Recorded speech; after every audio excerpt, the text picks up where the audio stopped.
की वजह से ही होता है। सल्फर की कमी के लक्षण नाइट्रोजन से मिलते जुलते हैं, यानी पत्तियां पीली पड़ती हैं। लेकिन फर्क यह है कि नाइट्रोजन में पुरानी पत्तियां पीली होती हैं, जबकि सल्फर की कमी में नई पत्तियां यानी ऊपर की पत्तियां पीली पड़ने लगती हैं। अब आते हैं इस वीडियो के सबसे महत्वपूर्ण हिस्से पर, जो है सूक्ष्म पोषक तत्व यानी माइक्रो न्यूट्रिएंट्स। आज की आधुनिक खेती में इनकी कमी सबसे ज्यादा देखी जा रही है। आइए इन 8 तत्वों को विस्तार से जानते हैं। 7वां तत्व है जिंक।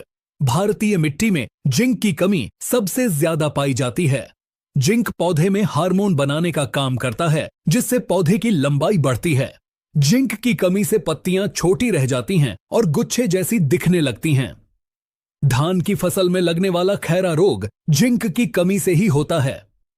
मक्का में अगर आप देखें कि नई पत्तियों के आधार पर सफेद पट्टियां बन रही हैं, तो समझ लीजिए कि खेत में जिंक की भारी कमी है। 8वां तत्व है लोहा यानी आयरन। आयरन क्लोरोफिल बनाने में मदद करता है। इसकी कमी उन जमीनों में ज्यादा होती है जहां चूना ज्यादा हो। आयरन की कमी का लक्षण हमेशा नई पत्तियों पर दिखता है। नई पत्तियां पूरी तरह से पीली या सफेद हो जाती हैं, लेकिन उनकी नसें हरी रहती हैं। मूंगफली, गन्ना और धान की नर्सरी में यह समस्या अक्सर देखने को मिलती है। 9वां तत्व है बोरॉन। इसे आप फलों का रक्षक कह सकते हैं। बोरॉन का मुख्य काम परागण की क्रिया को सफल बनाना है, यानी फूल से फल बनने के लिए बोरॉन अनिवार्य है। इसके साथ ही यह फलों को फटने से रोकता है।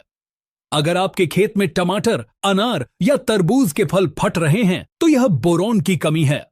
अगर फूल बहुत ज्यादा झड़ रहे हैं और दाना नहीं भर रहा, तो भी यह बोरॉन की कमी का संकेत है। 10वां तत्व है मैग्नीज। मैग्नीज प्रकाश संश्लेषण और नाइट्रोजन को पचाने में मदद करता है।